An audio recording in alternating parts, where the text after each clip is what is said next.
Bonjour à tous et bienvenue sur Allemagne Afrique Avenir. Nous sommes en début d'année 2025, donc si vous avez pour objectif de voyager cette année pour l'Allemagne, alors votre projet doit commencer dès aujourd'hui. Nous allons aborder une étape cruciale pour réussir votre immigration en Allemagne qui n'est rien d'autre que de définir clairement votre projet. Ah oui, ce n'est pas seulement les projets de pour construire une maison ou alors pour s'acheter une voiture qui doivent être définis, mais également votre projet d'immigration. D'accord?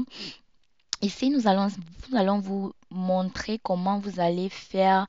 euh, En fait, ici, là, il est question pour vous de choisir si vous que vous souhaitez étudier, travailler ou rejoindre votre famille. Cette vidéo est faite pour vous. Suivez ces étapes clés pour bien vous préparer et éviter les erreurs. Les questions clés à se poser avant de lancer son projet d'immigration pour l'Allemagne sont les suivantes.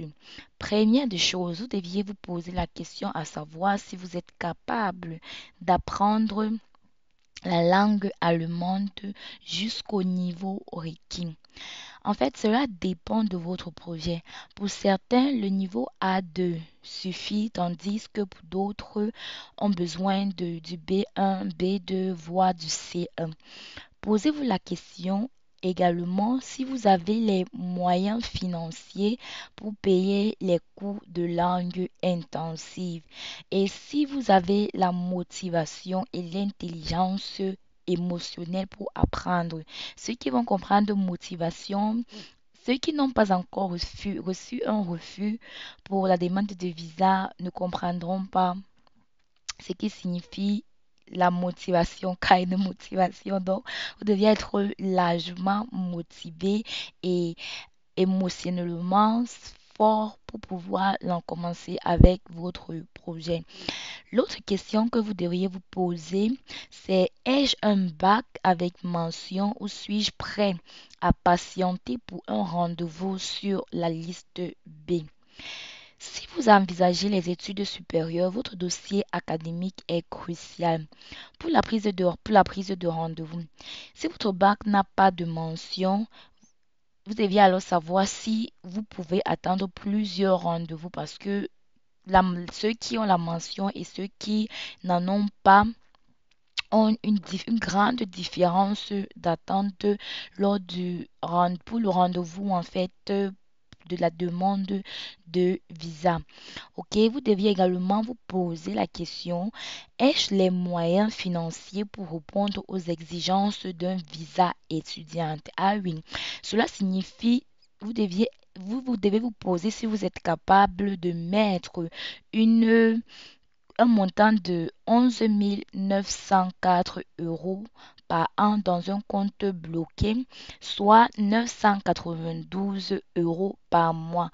Ça, c'est le montant qui est actuel depuis le 6 janvier 2025. Et ce montant ne fait que augmenter et est actualisé chaque année ou alors de temps en temps. Donc, quand vous lancez votre procédure, n'oubliez pas de partir également vous renseigner sur le site de l'ambassade concernant le montant du compte bloqué ci-dessus. Si vous n'avez pas de compte, vous ne pouvez pas vous fournir des 11 904 euros par an. Posez-vous également la question de savoir si vous avez une personne qui est prête à vous signer une prise en charge financière ou alors un Verpflichtungserklärung.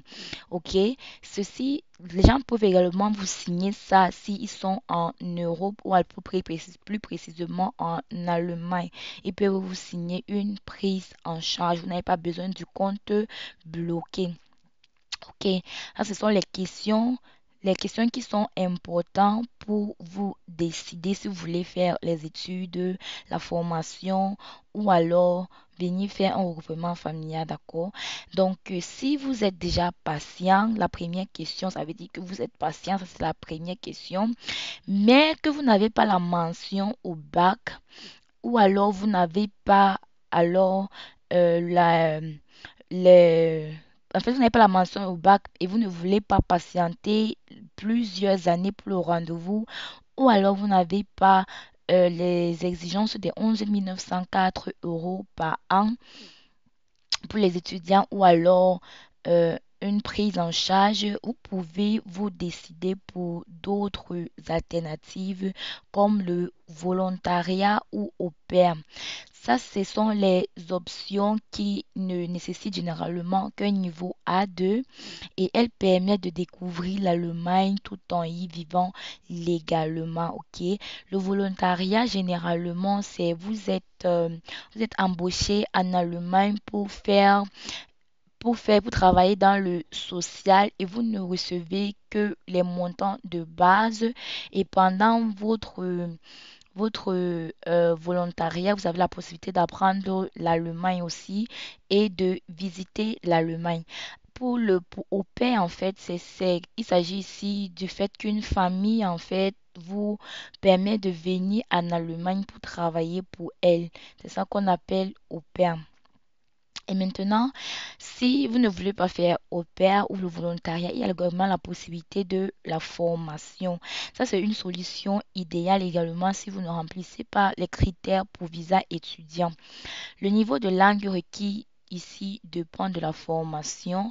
Pour ceux qui veulent faire, par exemple, soins infirmiers ou alors logistique, parfois, le niveau A2 ou B1 peut être